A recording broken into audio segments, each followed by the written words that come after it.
Orang yang nak diberi wasiat tu ialah orang yang memang boleh menerima milik. Maksudnya dia dah ada. Dia panggil maujud. Dia jangan istilahnya mengkotek awal. Serupa dalam ada kita bicara dalam bab wakaf dulu. Jangan orang yang nak diwasiat, tak ada. Katalah kita buat macam ni. Kalau aku mati 30,000 nak bagi pada masjid Taman Cendrawasih. Cendrawasih Manjung. Kat mana? Ada Cendrawasih tak Manjung? Tak ada. Ada. Tapi akan dibina tahun 2020 itu. Ada masjid Cendrawasih nama dia. Taman Cendrawasih. Tapi bina tahun 2020. Masa tu bukan Najib Perdana Menteri lah. Dia mati lama lah masa tu. Bobi ayat macam tu kan. Bagi contoh ya. Nak kata benda tu tak ada lagi. Tapi jadi orang yang diwasiat tu, kalau disebut orang, itu saya sebut orang. Masjid yang nak terima tu, masjid tu pun tak ada lagi. Tanah perumahan pun tak ada lagi. Macam mana tu? Hak tu yang Islam mengkotek awal. Maksudnya orang yang nak menerima wasiat tu tak ada. Kalau katalah macam ni, dia wasiat apa? Saya wasiat 30,000 ni untuk cicit saya yang ke-9 yang bakal kena lahir nanti. Cicit saya yang ke-9 tu dia.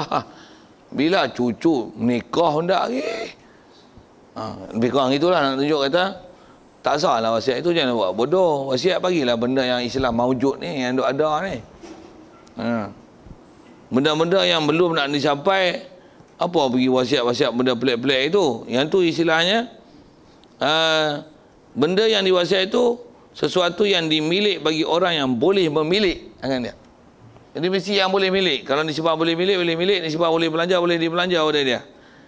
Yang ni, benda itu ialah benda, dia wasiat ni akan benda yang diwasiatnya itu, jikalau anak di dalam perut lagi jika beranak kemudian daripada wasiat kurang daripada 6 bulan. Cerita apa pula anak dalam perut ni? Ini nisbah wujud dan ada. Sah untuk diberi wasiat kepada orang itu. Katalah misalnya ada kenalan kita sahabat baik dengan dia, nak sebut tak wasiat ni, pasal nak sebut anak kita tak pernah sahabat, pasal anak kita dah ada hukum waris. Ada kenalan kita memang sahabat rapat dengan dia, kita nak bagi reta kepada anak dia yang bakal dilahirkan. Pasal dia orang baik, bini dia pun orang baik, harapannya anak dia ni jadi orang cemerlang. Katalah itu. Jadi kita nak supaya duit ni diberi kepada anak dia yang bakal dilahirkan. Dah beranak belum? Belum. Sah lagi wasiat? Sah tak sah? Tu disebut. Kalau memang tak ada lagi, tak kahwin pun lagi, aku nak wasiat 30,000 ni ke anak hang yang bakal hang dapat bila hang kahwin nanti. Tak ada. Tu wasiat bodoh. Wasiat bodoh ada tak? Wasiat kafir pun ada. Wasiat bodoh. Wasiat bodoh. Wasiat apa duk wasiat benda? Tak ada. Orang yang nak terima tu tak ada. Kalau jadi pun esok mati, itu dia tak kahwin lagi. Macam mana? Dia tu? Tak ada. Tak ada. Jadi wasiat lara. Tak boleh nak tunai lah wasiat apa. Anak dia tak ada. Nak bagi milik ke mana? Pak dia ada. Tu pun kalau pak kalau dah kahwin. Kalau tak kahwin, bapak suami. Tak ada anak lagi. Itu kahwin lama tak ada anak. Anak tak ada. Tak ada. Untuk boleh sah, tu disebut. Jikalau anak yang dalam perut, kalau maksudnya masih belum anak tu keluar ke dunia lagi, tapi anak tu duduk dalam perut, lagi jika beranak, dia ni akan beranak, kemudian daripada wasiat, selepas daripada dia sebut wasiat, kurang daripada 6 bulan. Kenapa sebut 6 bulan tu? Dengar sebut tentang tobit 6 bulan tu. 6 bulan ni adalah kadar sekurang-kurang kelahiran yang sempurna. Kandungan yang sempurna, kelahiran yang sempurna. Sekurang-kurang kandungan sempurna ialah 6 bulan. Pasal satu ukur 6 bulan ni kalau buat mayat 6 bulan mati anak dalam perut, wajib mandi, kapan, mayang, tanam berkumpulan Islam. Sunat menamakan dia, sunat akikahkan dia. Pasal apa? Dia hukum kejadian sempurna 6 bulan ke atas. Nak kira 6 bulan tak mana? Kira haid my last kali bila? Pasal haid my last kali itu adalah proses haid my last kali, tak betul saya sebut Ustaz. Haid berhenti last sekali. Haid main last sekali. Haid berhenti last sekali. Haid berhenti last sekali. Bukan haid berhenti main last sekali. Haid berhenti haid last sekali berapa bulan? Situ akan tengok. Kalau BC pun tanya tarikh mengandung, dia tanya bila? Tarikh berhenti haid ke tarikh main haid? Tarikh berhenti haid bila kan? Tarikh berhenti itu adalah waktu pembenihan ovum dalam rahim ibu. Dia ada benih. Itu yang bila disenyawakan, dia punya tarikh anak bukan tarikh disenyawa. Tarikh itu tarikh berhenti haid. Tu umur benih. Dia akan beranak daripada tarikh itu. Tarikh umur berhenti haid, bukan tarikh kena benih. Faham tak tahu?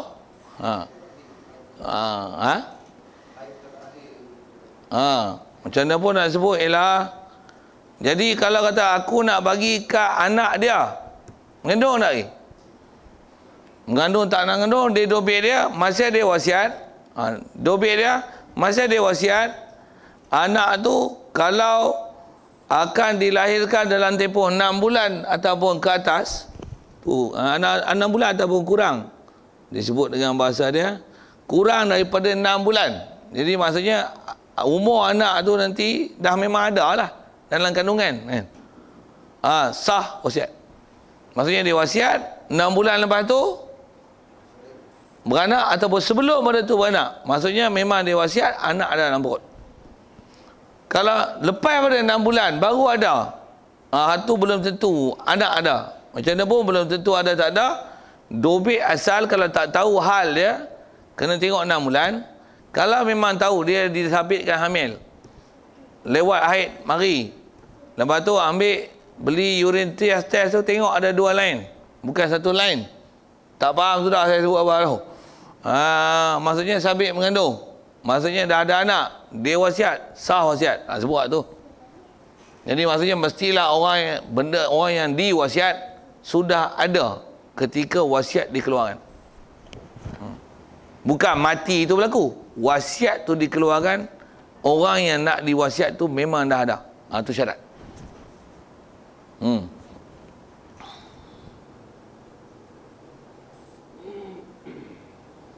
Satu bab wasiat ni kalau ingat balik, dia suruh bab wakaf lah. Saya nak wakafkan harta saya sebanyak 3 juta ini untuk buat masjid Malaysia Jaya.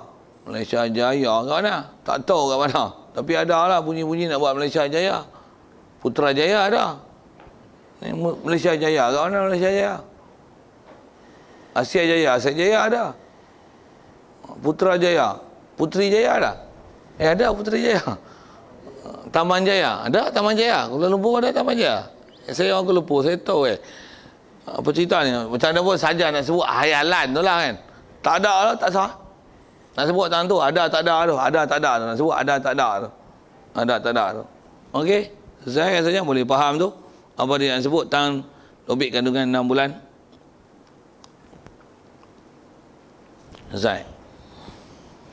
Baik, di atas syarat mestilah orang yang nak diwasiat tu dah wujud, dah ada. Antara dobit ada ni kalau dalam kandungan, daripada dia wasiat sebelum 6 bulan lahir kanak-kanak, sah wasiat kepada kandungan itu. Baik.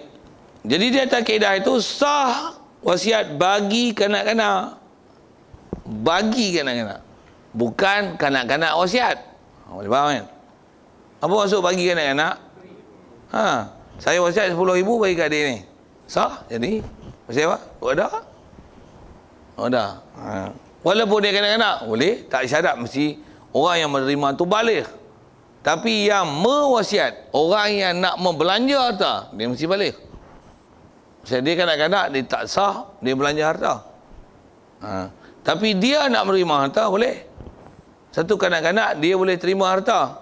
Cuma harta dia tak boleh selia sendiri. Mesti wali urus dia. Satu orang beri harta ke anak kita dari segi hukum wajib jadi pemegang amanah tu. Takkan nak suruh orang lain jadi pemegang amanah, kita lah. Ni duit anak hang. Ni untuk anak hang. Duit dapat duit sekolah, duit berim untuk anak. Anaknya ada orang kita punya. Dapat bantuan apa? One stop. One stop lah. One off. One stop lah dah. Oh, sorry. Bantuan one off. Selalu awal tahun ni bagi ya. Mesti pilihan raya dulu yang masyhur punya tu. Bantuan one off. RM100. Siapa punya? Selalu bapak dia kebas. Kena ganti milik. Kasi duit tu bukan duit tu duit anak. Nak faham duit milik tu siapa? Boleh ke dia terima? Boleh. Hak dia, rezeki dia. Punya berim, punya. Berim. Tapi one off dia punya. Masuk akaun dia. Belanja. Kalau kita ada retak, ada pensel apa, kita beli duit kita. Pasal kita yang kena sarang anak kita. Bukan dia wajib beli pakai duit dia, ada. Yang tu kerajaan nak bagi. Tapi atas nama apa? Nama dia. Saya nak sebut tak boleh milik. Dia punya tu. Untuk tengok dia naik atas kapal terbang mai. Nombor dia tu nombor yang ke 1 juta. Dapat 3 bilion mas bagi. Macam mana? Siapa punya? Dia punya. Bukan bapak dia tak boleh ngendin, tak boleh. Apa saya nak sebut milik siapa? Kanak-kanak boleh terima harta. Terima boleh. Dia nak belanja, tak boleh. Kalau dia nak wakaf, umur besar tu, abah cek nak wakaf, cek nak wakaf. Tak pun bapak dia bodek. Ni hang sedekah kat abah nak 3 juta, sedekah. Dia tahu apa sedekah, wakaf. Anak dia tahu, tak sah dia. Pasal dia kanak-kanak. Macam mana pun nak sebut. Kanak-kanak, itu sah bagi kanak-kanak. Dan juga sah bagi orang gila. Kita duit dah bagi orang gila ni. Tengok dia ni, duit tak ada. Kita bagi kat dia 3,000, buat apa? Untuk diurus selenggara dia. Pasal orang gila boleh bunuh tak? Tak boleh. Walaupun dia menyusah orang, menyusah, penjara, kurung. Bunuh boleh tak? Tak boleh bunuh. Untuk dia bunuh orang, dia bukan ada akal. Untuk buat apa menyemak atas bumi? Buat habis borai kata orang Negeri Sembilan. Macam mana boleh bunuh? Kita tak diajar bunuh makhluk-makhluk yang tak berdosa macam ni. Ke atas kita kena mengurus dia dengan urusan baik. Tu dia tak ada reta. Ada orang nak bagi 3,000 ke orang gila ni untuk penyelenggaraan dia, upah selenggara dia, makan minum dia. Sah? Nak sebut tak sah tu, tak boleh tu. Kerana sekaliannya adalah orang lagi jika orang tersebut boleh menerima memilikkan dia. Dari segi terima milik, orang tersebut boleh terima milik. Tu kanak-kanak dalam kandungan yang daripada wasiat, dia akan lahir tak kurang daripada 6 bulan. Begitu juga orang gila dan kanak-kanak. Mereka termasuk orang yang boleh menerima milik. Siap? Selesai? Tantu dulu. Boleh? Ada soal?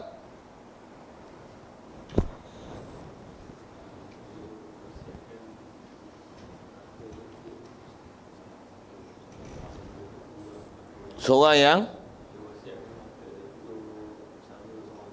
okey.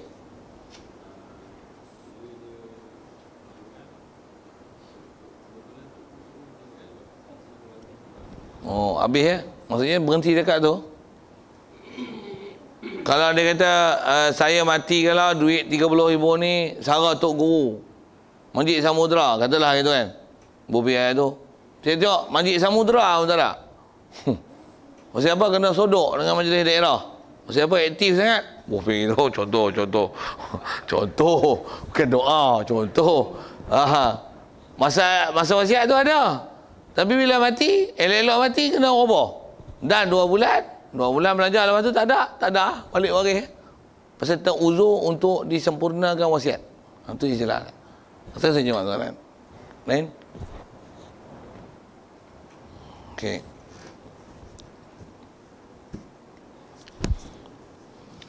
Lagi dan tiada sah yang tiada milik akan dia seperti kepada umpama binatang. Okey. Kalau ikut ada perkataan tinggal tu dalam matan. Dan tiada sah yang memilik. Maksud bukan memilik tu, ada perkataan tiada tertinggal tu. Ada perkataan tiada. Kitab saya ni saya dah betulkan dah. Dan tiada sah wasiat yang tiada memilih akan dia. Sesuatu yang tidak boleh memilih, tak sah wasiat dengan beri milik. Contoh macam mana? Wasiat kepada binatang. Duit 30,000 ni hadiah untuk anjing yang dia duk touch tu. Bolehlah anjing tu kita sambil-sambil tu kan. Hadiah apa wasiat untuk bagi kuda ni, nama dia Beauty and the Beast. Itu Beauty and the Beast bolehlah kan nama apa. Okey, Silver Bullet. Dia ingat Zorro lah. Silver Bullet nama kuda Zorro kan? Tak tahu kan? Lone Ranger. Tak tahu? Tak tahu, biarkan. Bagus. Dia orang ni tak minat langsung cerita TV. Saya kecil dulu hafal. Okey, siap. Macam mana pun nak sebut, tak sah kita memilihkan wasiat beri harta kepada binatang. Jika ada wasiat ia bagi muayyan.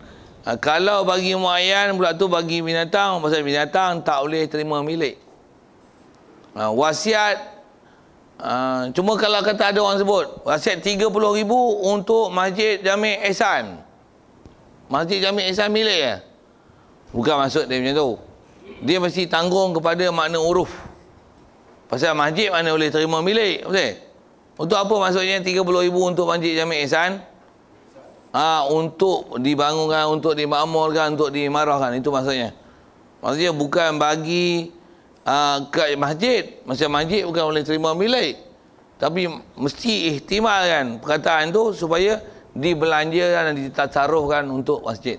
Sama ada, tengok perkataan dia sebut apa. Kalau belanja tu untuk pembinaan masjid, pembinaan masjid. Kalau kata belanja untuk imarahkan masjid, ialah imarah masjid. Tengok ayat yang dia keluarkan. Pasal ayat orang wasiat, refer balik masalah lepas. Ayat orang mewakaf, dia ialah ibarat nas Quran dan hadis. You tak boleh ubah. Pasal dia adalah owner, dia ada authority di atas harta dia, dia ada kuasa untuk dia nak beri pada siapa. Apa kita boleh buat adalah atas kuasa dia. Dia bagi kita kuasa, kita ada kuasa. Dia tak bagi kita kuasa, kita tak ada kuasa. Kita bertindak, kita urus harta yang diwasiat itu. Kalau masalah wasiat, kalau masalah wakaf, ialah masalah wakaf berdasarkan apa power dia bagi kat kita untuk kita urus. Pasal harta tu harta dia. Dia izin, kita baru boleh urus. Dia tak izin, kita tak boleh urus. Kalau kita urus bukan tempat dia izin, itu istilahnya khianat dalam pengurusan harta. Kalau kata makan harta batil, makan api neraka. Tu dia, ilmu mesti tegas tu. Dia mesti kena faham tu. Sikit yang saya sebut di atas harta kan, pasal siapa yang kata dialah jadi owner, dia akan menentukan untuk siapa ditasarruf harta tu. Sikit dengan isu korban, walaupun hari tu saya ada sentuh sikit malam maksudnya. Tahu mana? Yang berhormat bagi. Yang berhormat nama siapa? Cha Ko Tiao. Wah tak tahu. Sah dia buat korban. Oh tu, dia bagi Masjid Samudra 3 ekor. Dapat tak dapat itu saya tak tahu lah. Saja saya sebut. Dapat 3 ekor buat korban. Selalunya kita urus macam mana? Cari siapa dia nak bubuh ni. Nama-nama nak bubuh 3 ekor lembu tu. 7, 14, 21 nama. Kutik. Paksa dia orang buat korban. Paksa pasal bubuh nama tu. Kalau nak korban, kalau ikut dia punya. Kita kalau dapat arahan agih, boleh agih. Saja saya nak guna bahasa itu. Pasal orang bagi lembu suruh sembelih lah. Kuasanya bagi untuk suruh sembelih lah. Untuk ada pula pergi cari nama, kita pula menamakan untuk orang tu. Bukan kita punya lembu. Urusan macam lembu. Sedap wayai tu. Macam lembu mana? Bodoh. Pasal kita dia bagi lembu untuk sembelih. Kita pandai-pandai pula daripada sembelih wajah baik kita buat gekah. Cari nama orang pun nama gekah. Lepas tu minta duit pula. Kita minta sepanggu 200 hadiah lah. Mana boleh? Bukan lembu hang, bukan pak hang punya. Bukan apa hang punya pun, bukan hang punya. Mana boleh urus ikut belah otak kita. Dia bagi lembu untuk kita sembelih lah. Bagi tu Cha Ko Tiao. Sembelih lah. Cuma pastikan main mana lembu tu. Jangan duit babi sudah. Memang dia bagi lembu tapi duit babi tu tak boleh. Okey, duit judi tu tak boleh. Kalau duit peruntukan yang berhormat, tu ambil duit kita tu. Duit 2 kupang minyak tu. Okey, sampai-sampai tu saya nak sebut apa? Masalah milik. Pasal kuasa ialah atas pemilik. Pemilik bagi kuasa apa boleh buat? Satu bab korban tu. Kita masjid urus. Mesti dapat kuasa daripada orang bagi korban tu. Baru kita boleh beli duit, pakai duit dia. Baru kita boleh sembelih, dapatkan kuasa sembelih. Lepas tu dapat kuasa agih, baru boleh agih. Kalau kita tak minta tu, siapa punya korban? Dia punya. Kita tolong buat ya. Untuk agih, dapat lesen agih. Tak dapat? Tak dapat, mesti minta dapat. Mesti minta surat kuasa tu. Surat kuasa tu macam mana? Minta lah awal-awal dalam pengurusan. Itu rasanya sebut itu dalam saya baca korban itu. Sebelum baca kitab baru itu kan. Tak dengar, kalau dengar balik apa dia? Jadi kena minta kuasa tu. Dengan ini saya nama sekian-sekian menyerahkan duit RM500 untuk satu bagian korban. Dan saya menyerahkan pihak masjid untuk menyelenggarakan semua urusan korban saya. Daripada sudut belinya, menyembelihnya dan mengagihnya. Saya serahkan pada pihak masjid sekaliannya atas nama di atas itu. Tanda tangan. Sebut, suruh dia baca. Berlapas tu cantik. Tulis sign tu. Tak apa kemas. Baca. Macam mana kita bagi resit zakat berterah tu. Gang macam, inilah beras, menggantikan berterah. Beras menggantikan berterah pula lah. Sila. Sorry. Inilah duit menggantikan beras. Beras menggantikan berterah pula lah. Inilah duit menggantikan berterah. Menggantikan beras. Berterah wajib bagi saya. Tahun ini kerana Allah Ta'ala. Bukan wajib tu sebut itu. Tapi sebut kalau macam mana? Comel. Padahal wajib niat tu. Tapi kalau ikut bab wakil, bab serahan, dia kena ada berlepas. Tapi kita main cik niatnya.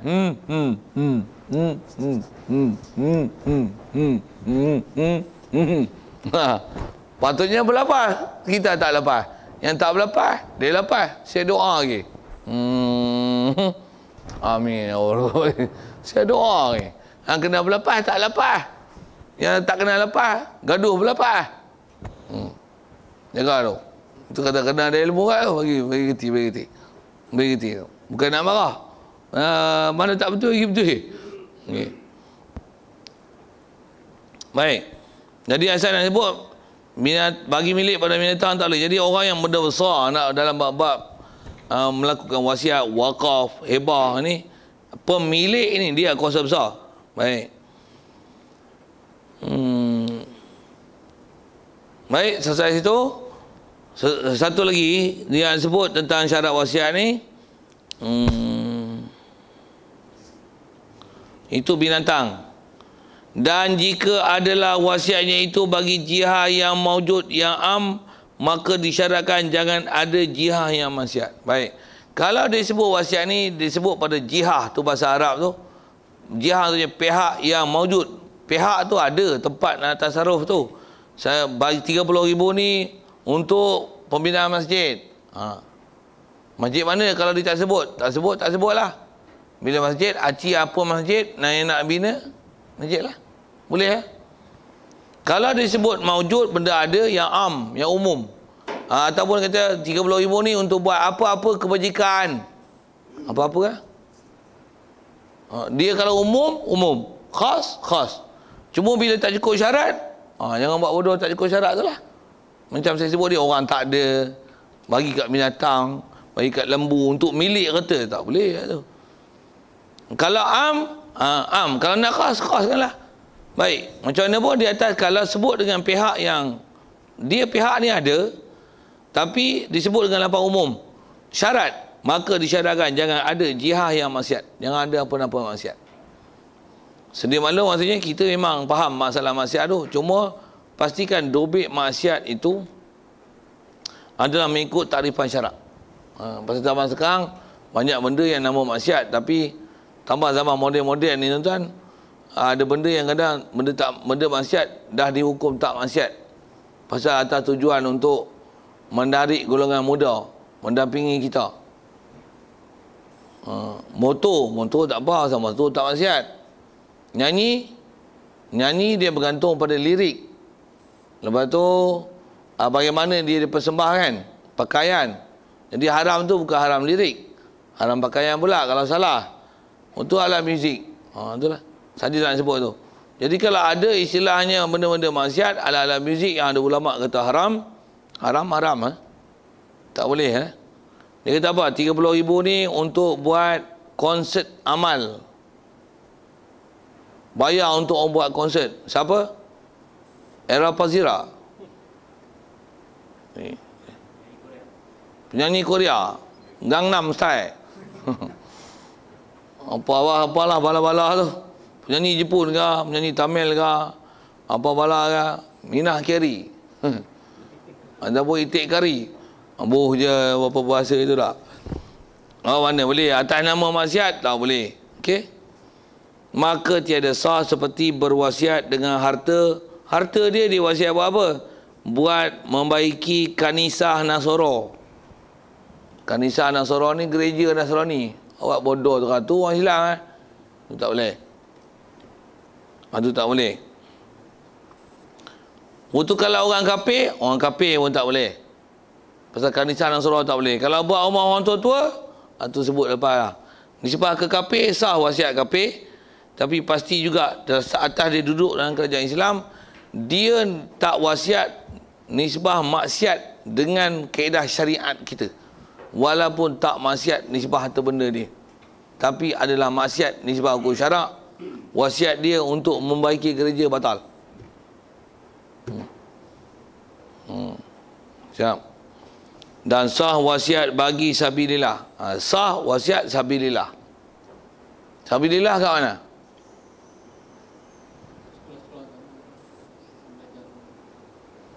Kaedah fiqh sabilillah. Tengok ayat kitab ni kita pun bab ni disebut. Walaupun sabilillah tu umumnya sabilillah ni mengaji sabilillah. Dengar elok. Kaedah fiqh atau huruf ulama dia sabilillah dia tak pilih lain. Perang sabilillah apa maksudnya? Kalau perang sabil maksudnya apa? Kalau belanja harta sabilillah apa maksudnya? Belanja harta untuk perang. Itu asal bahasa. Bukan sabilillah ni buat kenduri pun sabilillah, buat ceramah pun sabilillah, buat sekolah agama sabilillah. Atau huruf dipakai dalam kaedah-kaedah syarak, sabilillah tak dikatakan melainkan dia adalah untuk urusan perang. Satu dalam tafsir, lebih-lebih lagi dalam bab-bab fiqh, lebih-lebih lagi memang sabilillah tak dipakai melainkan dia lah dengan makna asnaf orang pergi perang. Khususnya dalam bab zakat. Kita buka kitab zakat, bacalah kitab fiqh mana sekalipun. Kalau kitab yang ulama mutabar tulis dengan kitab-kitab dulu, semua dia syarahkan sabilillah dengan makna orang pergi perang. Dengar elok ayat tu. Kitab moden aja kalau kita baca fiqh zakat moden-moden, asnaf sabilillah ni dia urai masjid, tok imam, tok bilal, buat jamban, buat tandai, semua sabilillah. Tak betul syarahan tu. Sabilillah masyhur dalam kitab-kitab fiqh atas sebut ulama-ulama mujtahid, ulama-ulama mutabar yang memang huruf dipakai dalam fiqh. Biasanya bila sebut sabilillah tak dipakai sabilillah melainkan dia lah untuk urusan perang. Satu disebut dalam Quran, innamas shadaqatu lil fuqara wal masakin wal amilina 'alaiha wal mu'allafati qulubuhum wa fir riqabi wal gharimin wa fi sabilillah. Fi sabilillah tu adalah al-ghuzah, adalah orang pergi perang. Dijamak oleh ghazin, ghaziyah ni, ghuzah. Maksudnya orang pergi perang. Orang pergi perang yang tak dapat gaji pada kerajaan. Kalau orang pergi perang tapi askar dapat gaji kerajaan, tak masuk asnaf sabilillah yang terima zakat, tak boleh. Pasal askar dapat gaji kerajaan, dia tak masuk asnaf sabilillah. Pasal perang sabilillah ialah perang sukarela macam dia orang duk pergi Syria tu. Yang dia pakai duit belanja sendiri, bukan kerajaan sara. Sendiri sukarela pergi perang. Tu boleh bagi duit zakat salah satu daripada habuan 8 bahagian untuk beri ke dia atas nama sabilillah. Tu sabilillah yang ada. Macam mana buat asal kita bicara ni? Kalau wasiat sabilillah, tengok. Maka diberikan bagi orang yang hendak perang kafir. Oh. Kitab kita terang-terang sebut. So, saya